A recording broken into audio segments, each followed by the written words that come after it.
Okay, तो ये question है एंगल प्रॉपर्टीज ऑफ पॉलीगॉन्स के ऊपर। The diagram shows a regular decagon A B is a line of symmetry of the decagon. Decagon means a 10 sided regular polygon. The word regular means के ऐसा polygon जिसकी सारी साइडें, सारे interior angles, सारे exterior angles equal हैं और उसकी उतनी ही लाइंस ऑफ सिमेट्री होंगी जितनी उसके उसकी साइड्स हैं। इसका मतलब है, यहाँ पे कुछ मैं आपको डेफिनेशंस या उसको मैं लेबल कर देता हूँ कि इंटीरियर एंगल होता है angle between two consecutive sides. ये जो दो कंसेक्यूटिव साइड्स हैं ये और इसके फौरन बाद ये, इनके दरमियान जो एंगल बन रहा है इसको इंटीरियर एंगल कहा जाता है। और अगर मैं किसी भी साइड को एक्सटेंड कर दूं, the angle outside is called the exterior angle. So this is the exterior angle and this is the interior angle. And as I can see that both of them are supplementary, which means कि इनका सम जो है, exterior का और interior का सम जो है, वो 180 डिग्री के इक्वल होता है। यहाँ पर इस क्वेश्चन में उसने कहा कि ये 10 साइडेड रेगुलर पॉलीगॉन है, which mean it is a decagon. तो जब आपके पास किसी पॉलीगॉन की नंबर ऑफ साइड्स पता हो तो आप उसका इंटीरियर एंगल निकाल सकते हैं।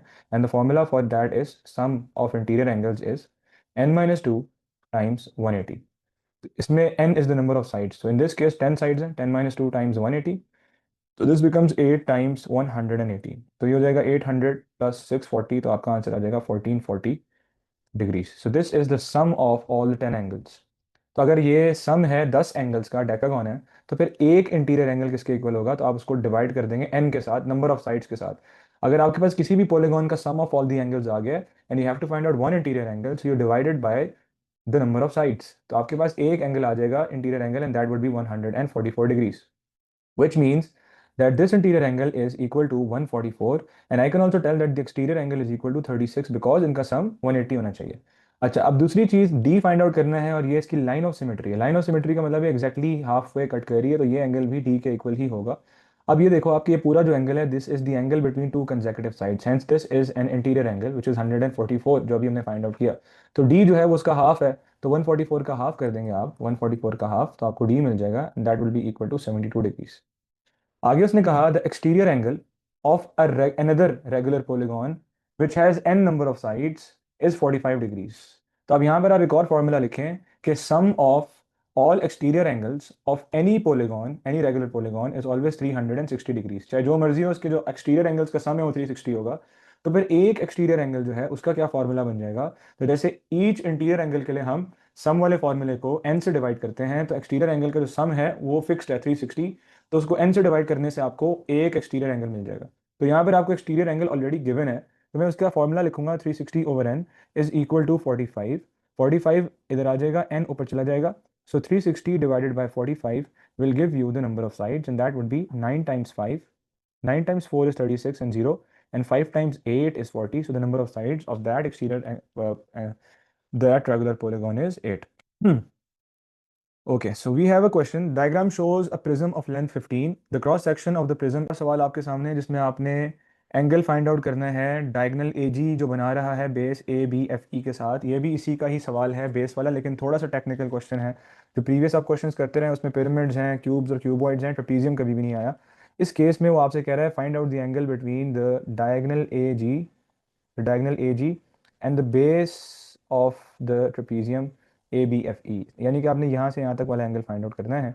अब यहाँ से यहाँ तक एंगल फाइंड आउट जब हम करते थे, आपने नॉर्मली देखा होगा कि यहाँ पर भी एक क्यूबॉइड सा बन रहा था, तो हम इजीली पाइथागोरस थ्योरम दो दफ़ा लगा के ये साइड भी निकाल के फिर tan या cos या sin जो भी रेशो लगानी वो लगा लेते थे इजीली। बस इस केस में आपके पास राइट एंगल ट्राइंगल नहीं बन रहा इस तरफ। तो instead of that what I do is I see कि यार ये आपके पास है परपेंडिकुलर साइड, मैं यहाँ से टॉप ऑफ द ट्रेपीजियम पे डायगोनल ड्रॉ करता हूँ और मैं इस राइट एंगल ट्रायंगल की हेल्प से ये वाला एंगल फाइंड आउट करूंगा, और फिर मैं इस एंगल को 90 डिग्री से माइनस करूंगा, तो मेरे पास आप जो रिक्वायर्ड एंगल है वो आ जाएगा। So instead of finding this out directly I will be finding the angle above this angle X. तो for that I need this diagonal distance. अब वो डायगोनल डिस्टेंस किसके इक्वल होगा? दैट इज ऑब्वियस कि ये वाली जो साइड है, ये वाली साइड आपकी, अच्छा आपको जरूरत भी नहीं है ये वाली साइड फाइंड आउट करने की, आपके पास दोनों साइड्स हैं राइट एंगल ट्रायंगल की, तो आप इजीली यहाँ पर ट्रिग्नोमेट्री अप्लाई कर सकते हैं। दिस इज 5 एंड अच्छा हाँ ठीक है, आपके पास ये साइड होना ज़रूरी है, तो आपके पास 5 है, आपके पास ये डायगोनल साइड होना ज़रूरी है। तो अब ये डायगोनल साइड निकालने के लिए हम क्या करेंगे? हम पाइथागोरस थ्योरम अप्लाई करेंगे। आपके पास ये 7 मौजूद है, यहाँ पर आपके पास ये 7 मौजूद है, और यहाँ पर आपके पास ये जो डिस्टेंस है this is equal to 15। So with the help of 15 and this distance 7 I will find out this diagonal side. ठीक है, सो दिस इज ऑल्सो 7। तो ये जो डायगोनल साइड है डी जी, सो डी जी का स्क्वायर इज इक्वल टू 15 का square plus 7 का square, so D G is equal to square root of 15 का स्क्वायर प्लस 7 का square, so the value of D G is equal to, let's find it out quickly. तो D G की value आ जाएगी आपकी 15 का square plus 7 का square and then square root of answer, तो आपकी वैल्यू आ रही है जी 16.55। So this is the value of D G. अब आपके पास डी जी आ गया है, आपके पास डी ए भी आ गया है, तो आपने सिंपली tan अप्लाई करना है। tan of x is equals to 16.55 divided by 5, तो यहाँ से आपका आंसर आ जाएगा tan inverse of 16.55 divided by 5, 16.55 divided by 5 tan inverse, okay ठीक है। तो आपका एंगल आ जाता है यहाँ से 73.192 degree. So this is the angle x. ये आपका आंसर नहीं है बच्चों, आपका आंसर कैसे आएगा, आपको ये वाला एंगल चाहिए था। तो because the angle between the vertical AD and the diagonal AF is 90 degrees, so will subtract 73.192 from the 90 degree angle and this will give us the answer, required answer 90 minus 73.192 and the answer is 16.8 degrees to the three significant figures. So the answer to this question is 16.8 degrees.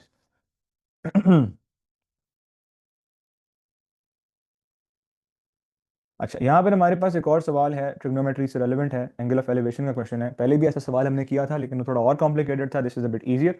So it says that find out the angle of elevation of point T from point E. E से T तक का angle of elevation find out करना है आपने। उसके लिए obviously you have to make right angle triangle. So this distance is also 33 because this is 33 and we have to find this distance. तो ये आपके पास आ जाएगा 12.6 माइनस 1.5 करके, और फिर आपने ये एंगल फाइंड आउट करना है। तो ये एंगल निकालने के लिए हम tan अप्लाई कर देंगे। tan of x is equal to 12.6 minus 1.5, 12.6 minus 1.5, 11.1 divided by 33. So tan inverse 11.1 divided by 11.1 divided by 33. 11 point हाँ 1 है ना, यहाँ मैंने 5 लिख दिया। तो आपका आंसर आ रहा है 18.6 degrees. That is it, this was an easy question. Kinematics आ गया। अब काइनेमेटिक्स में आपको यहाँ पर एक, the diagram shows part of the speed time graph for an athlete in a race. Calculate the distance the athlete runs in the first 10 seconds. So first 10 seconds means from 0 to 10, आपने distance निकालना है 0 से लेके 10 तक का। Distance कैसे पता लगता है, अगर आपके पास स्पीड टाइम ग्राफ हो तो डिस्टेंस कैसे पता लगता है, area under the graph find out करना है आपने। तो यहाँ पर जो शेप बन रही है ये एक ट्रेपीजियम बन रहा है। यहाँ पर आप इसको दो शेप्स कंसिडर करके भी एरिया निकाल सकते हैं और एज अ सिंगल ट्रेपीजियम भी कंसिडर करके निकाल सकते हैं। तो अगर मैं इसको ट्रेपीजियम कंसिडर करके निकालूं तो मेरा एरिया आ जाएगा half sum of parallel sides. One of the parallel sides is 10, the other parallel side is from 2 to 10 and that is equal to 8। तो 10 plus 8 and the distance between the parallel side is also equal to 8, जिसको हम height कहते हैं। तो आपका answer आ जाएगा 2 into 1, 2 into 4 and then 10 plus 8 is 18, 18 times 4, तो 40 प्लस 32 आपका आंसर आ जाएगा 72 मीटर्स। उसके बाद the length of the race is 100 metre. After 10 seconds the athlete continues to run at a speed of 8 meters per second until the end of the race. Calculate the total time the athlete takes to complete the 100-meter race. देखो उसमें ये बता रहा है कि इस point तक आपका टोटल डिस्टेंस 72 मीटर कवर हो गया, ये सारा इस पॉइंट में, यहाँ से लेके यहाँ तक, यानी कि 10 सेकंड्स में। अब वो आगे कह रहा है कि वो आगे भी फर्दर कंटिन्यू करता रहेगा जब तक उसका टोटल डिस्टेंस 100 मीटर नहीं हो जाता। और वो आपसे पूछ रहा है कि उसको कितना टाइम लगेगा इस 100 मीटर को कंप्लीट करने में, given that he runs at the speed of 8 metre, same speed पे कंटिन्यू करता है। इसका मतलब बच्चों सिंपल है, इसका मतलब ये है कि जो आपकी जो रेक्टेंगल होगा ना बनेगा फर्दर, उसकी जो विड्थ है उसने तो 8 ही रहना है बिकॉज उसकी स्पीड 8 है, दैट इज नॉट चेंजिंग। ये डिस्टेंस क्या सिलेक्ट करना है हमने, वो डिपेंड करता है कि आपका पीछे बच कितना गया है। तो वो जो आपके पीछे बच गया है, the distance left behind is around 28 metres, ठीक है। यानी कि आपका जो टाइम है, डिस्टेंस है 72 मीटर कवर हो चुका हुआ है and the time taken is 10 seconds. Now the remaining distance is 28 metres, और 28 मीटर्स का जो डिस्टेंस है, he is running at a speed of 8 metres per second. So you have to find out the time, उसके बाद वाला time कितना लगा उसको, तो वो हो जाएगा आपका 28 डिवाइडेड बाई 8। तो इसको आप फाइंड आउट कर लें कैलकुलेटर की हेल्प से, तो आपका आंसर बन जाएगा 8 इंटू 1 इज 8, 8 इंटू 3 इज 24, पीछे बच गया 4, तो 8 इंटू 0.5 आपका 3.5 सेकेंड्स जो है उसको और लगेंगे रिमेनिंग 28 मीटर्स कवर करने में। So the total time he took to complete the 100 metre race is 10 seconds plus 3.5 which is equal to 13.5 seconds. अब मेटल क्यूब, ये डेंसिटी वाले जो क्वेश्चंस हैं ये लाजमी आपके पेपर में आना है। ये बड़ा सिंपल होता है, इसमें आपको फॉर्मूला गिवन होता है, बस कभी कभार इसमें लिमिट्स ऑफ एक्यूरेसी ऐड कर देता है आपको, और आपने फॉर्मूले में उस हिसाब से वैल्यूज प्लग इन करनी होती हैं, अगर अपर बाउंड मांग रहा है या लोअर बाउंड मांग रहा है उसके मुताबिक। तो इस क्वेश्चन में आपने क्या करना है, a metal cube has mass 14.2 grams, correct to one decimal place, which means that this mass could have been 14.25 or 14.15. Find the lower bound of the mass of the cube. So the answer is 14.15 grams. The side length of the cube is 1.3 centimetre, यानी कि जो cube है उसकी जो lengths हैं वो 1.3 each हैं, और ये जो डायमेंशंस हैं ये correct to one decimal place हैं, विच मीन्स कि ये ज़्यादा से ज़्यादा 1.35 और कम से कम 1.25 तक जा सकती हैं। Calculate the upper bound of the density. पहले हम डेंसिटी को लिखते हैं, density is equal to mass over volume. इसका मतलब यह है कि आपने डेंसिटी अगर अपर बाउंड लेकर आना है, डेंसिटी का आंसर बड़े से बड़ा लाना है तो हमने मैस का अपर बाउंड लेना है और वॉल्यूम का लोअर बाउंड लेना है। तो मैस की वैल्यू हम क्या लेंगे 14.25 ग्राम्स, और वॉल्यूम के लिए हम तीनों डायमेंशंस को मल्टीप्लाई करते हैं ऑब्वियसली, तो तीनों का अपर बाउंड हम लेंगे, and that would be 1.35 times 1.35 times 1.35, या डायरेक्टली आप क्यूब ले लें उसका। So the answer to this will be the upper bound of density. Okay, moving on to the next question. ये अब आपके सामने एक सवाल है from the concept of triangles and sectors.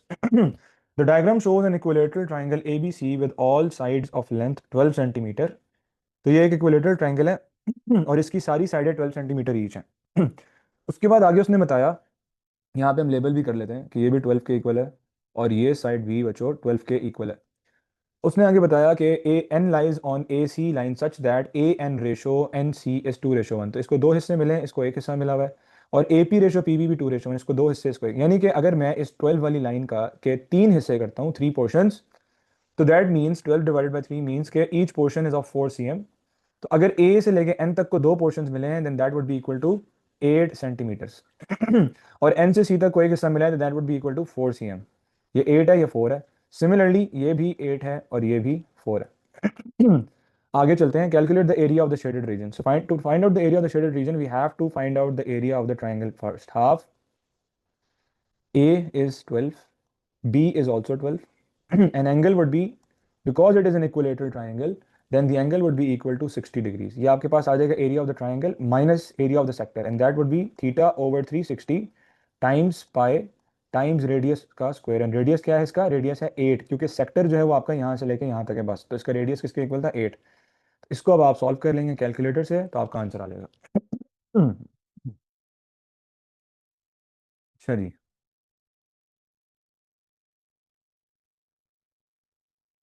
पता नहीं वो बंद नहीं करना चाहिए था, पता है उसके बाद से यही मसला आ रहा है, F9 का एरर आ रहा है। इस क्वेश्चन में सेट लैंग्वेज का सवाल है। इस क्वेश्चन में यूनिवर्सल सेट आपको दिया है और उसकी आपको लिमिट बता दी गई है कि वो 1 से लेकर 12 तक है। 1 and 12 are included, E are all the even numbers. तो हम इनको लिस्ट डाउन करते हैं, 2, 4, 6, 8, 10, 12, and M are the multiples of 3। Multiples of 3 का मतलब है 3 का table in your universal set, 3, 6, 9 and 12। Find the number of elements in set M. So this N means to count the number of elements. So number of elements कितने हैं, 1, 2, 3, 4. So answer is 4. Write down the set E intersection M. यानी कि वो ये कह रहा है कि आप बताएं कि E और M में कौन कौन से elements हैं जो common है, repeat हो रहे हैं। तो 6 is in E, 6 is also in M. Similarly 12 and 12. तो आपका आंसर आ जाएगा 6 and 12. Part C says y belongs to, इसका मतलब होता है belongs to E union M whole complement. Right down a possible value of y। So this is an easy question. वो ये कह रहा है कि E और M मिला दें अगर हम, तो ये y ऐसा एलिमेंट है जो ना E में है ना M में है। E union M whole complement का मतलब है ना E में है ना M में है।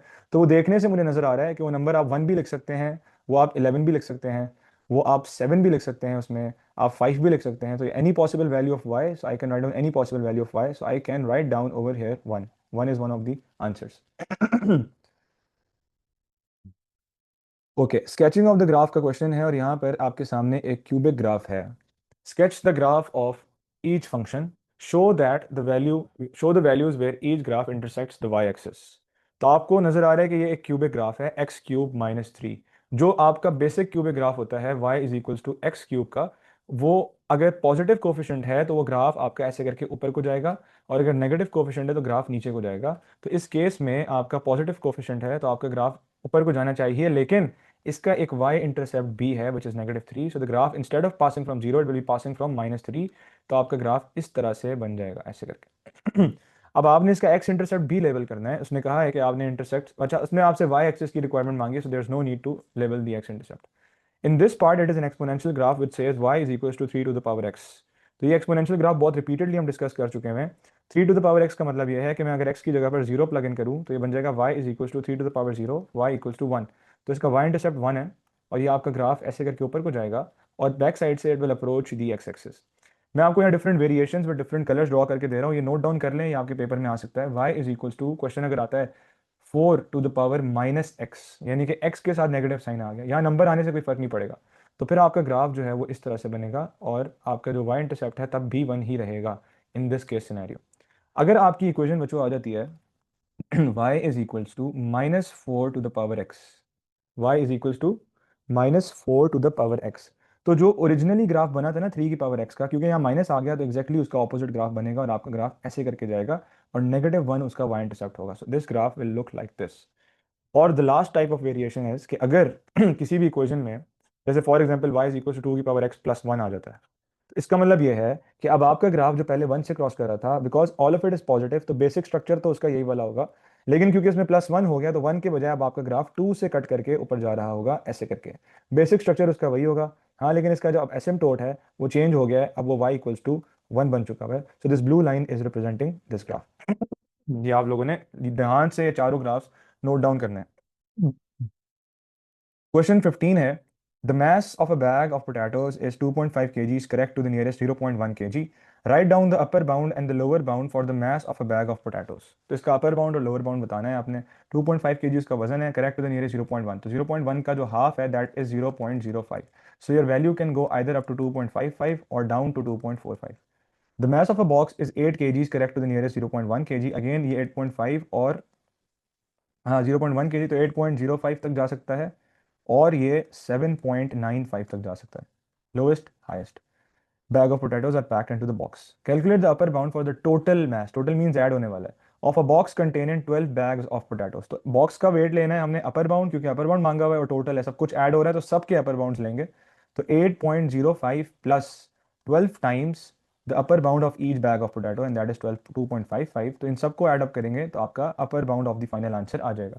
आपने हमेशा कैलकुलेशन से पहले ही बाउंड्स ले लेने होते हैं, एंड पे नहीं करना होता, ये आपने याद रखना है। ये कॉमन मिस्टेक बच्चे करते हैं कि एंड पे करते हैं, ये गलती आपने नहीं करनी। क्वेश्चन 14 है, n is equals to 2 times 3 की पावर x टाइम्स 5 की पावर y, the LCM of n and 360 is 16,200।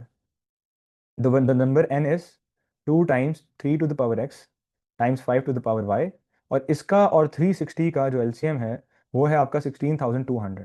तो you have to find out the values of x and the value of y। तो ये एक अच्छा सवाल है जो कि एलसीएम में से आ सकता है, वरना नॉर्मली बड़े इजी क्वेश्चन आते हैं, तो दिस इज अ पॉसिबिलिटी।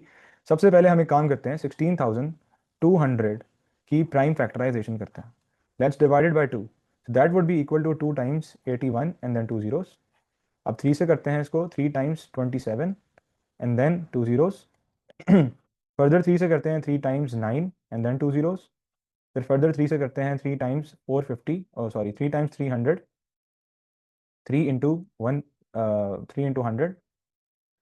अच्छा अब इसको दोबारा 2 से कर लेते हैं, 2 times 50, 2 times 25, 5 times 5 and then 5 times 1।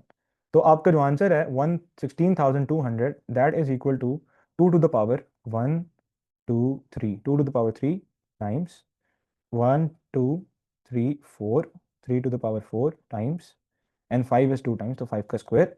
ये आपका एलसीएम आ रहा है, ठीक है, ये याद रखना, ये आपका एलसीएम आ रहा है। 360 को भी इंडेक्स नोटेशन में लिख लेते हैं, तो 360 in index notation would be 2 times 180, 2 times 90, 2 times 45, 3 times 15 and then 3 times 5 and then 5 times 1, so 360 would be 2 का क्यूब टाइम्स 3 का स्क्वायर टाइम्स 5। अब आप लोगों ने क्या करना है बच्चों, अब यहाँ पर आप देखो, हमने एलसीएम का तरीका पढ़ा था कि एलसीएम में जो सेम बेसेस होती हैं उसमें लार्जर पावर सेलेक्ट होती है। अब आप खुद ऑटोमेटिकली देखो कि 2 और 2 क्यूब में से 2 क्यूब सेलेक्ट हुआ हुआ है और नीचे लिखा हुआ है, because LCM is already given. What we did is we just simply wrote 16,200 in index notation and 360 in index notation. The question says that n and 360 in दोनों का एलसीएम जो है वो ये है, ये। तो अब हमने बस सिंपली चेक करना है कि दोनों में से बड़ी पावर नीचे आनी चाहिए। तो 2 और 2 क्यूब में से 2 क्यूब नीचे आया हुआ है। यहाँ पर 3 टू द पावर 4 यहाँ पर लिखा हुआ है, और 360 में 3 स्क्वायर है, विच मीन्स के यहाँ पर 3 की पावर 4 होना चाहिए था, ताकि वो 3 की पावर 4 आता। सो the value of x is 4। और फिर यहाँ पर y की वैल्यू क्या होनी चाहिए थी, क्योंकि नीचे 5 स्क्वायर आ रहा है और 360 में तो 5 स्क्वायर नहीं है, और दोनों में से लार्जर पावर सेलेक्ट होनी चाहिए थी, तो y has to be 2, so y is equal to 2। So this is how you have to solve this question. आगे उसने कहा find the HCF of n and 360, तो इन दोनों का HCF भी ऊपर ही फाइंड आउट कर लेते हैं। HCF में सेम बेसिस में से स्मॉलर पावर सेलेक्ट की जाती है, तो HCF जो है वो आपका हो जाएगा 2 टाइम्स 3 का square times 5। So we selected the smaller powers and that's it, this is simply the HCF of your answer. आगे उसने कहा कि k is a positive integer and kn is a cube number, find the smallest possible value of k। ये वही है such that वाला सवाल जो मैंने आपको समझाया था कि क्यूब नंबर अगर बनाना हो आपको तो आपने क्या करना है। अब वो जो n है, जो नंबर n हमने फाइंड आउट किया, ये जो नंबर n आपको गिवन है 2 into 3 to the power, because x की वैल्यू 4 है और y की वैल्यू 2 है, तो 3 का 4 है और 5 का स्क्वायर है, तो 2 टाइम्स 3 की पावर 4 times 5 का square. So this is n. We have to multiply this n with the smallest possible value k such that the whole of it becomes a cube number. Cube number का मतलब है all the powers must be multiples of 3. तो 2 को 2 cube बनाने के लिए मुझे 2 square से मल्टीप्लाई करना पड़ेगा, 3 की पावर 4 को 3 की पावर 6 बनाने के लिए मुझे 3 स्क्वायर से मल्टीप्लाई करना पड़ेगा, और 5 स्क्वायर को 5 क्यूब बनाने के लिए मुझे 5 से मल्टीप्लाई करना पड़ेगा। सो the answer is 4 times 9 times 5, and that would be 4 times 5 is 20, 20 times 9 is 180, so the value of k is 180। उसके बाद आपके पास एंगल प्रॉपर्टीज ऑफ पॉलीगॉन का एक और क्वेश्चन आ जाता है, जिसमें आपके पास है the diagram shows a regular pentagon and regular hexagon joined along one edge. A regular pentagon ये रहा आपके सामने, एंड अ रेगुलर हेक्सागन ये रहा। Find the value of x. Simple है, आपने बस पेंटागन का इंटीरियर एंगल निकालना है और फिर हेक्सागन का इंटीरियर एंगल निकालना है और उसको 360 से ऐड करके माइनस। तो पेंटागन का इंटीरियर एंगल क्या होता है, 5 साइड्स हैं, तो इसका सम करेंगे तो आपका सम बन जाएगा 5 माइनस 2 इंटू 180, तो आपका आंसर आएगा 540। इसको फिर आप 5 से डिवाइड कर देंगे तो आपका आंसर आ जाएगा 108। तो the interior angle of a pentagon is 108। Similarly hexagon का क्या होगा, 6 minus 2 into 180 divided by 6, so that would be 4 times 180 divided by 6, 2 into 3, 2 into 2, 3 into 1, 3 into 60, 2 into 60 is 120 degrees. तो आपका आंसर आ गया 120 डिग्री के इक्वल। तो आपके हेक्सागन का जो इंटीरियर एंगल है वो आपका आ गया 120 डिग्री के इक्वल। तो we add them up 108 plus 120, तो आपका आंसर आ जाएगा 228। इसको आप 360 से माइनस करेंगे to find out the value of X, तो आपकी एक्स की वैल्यू आ जाएगी 2 प्लस किया फिर 72 और 60, तो 132 डिग्रीज आपका आंसर आ जाएगा।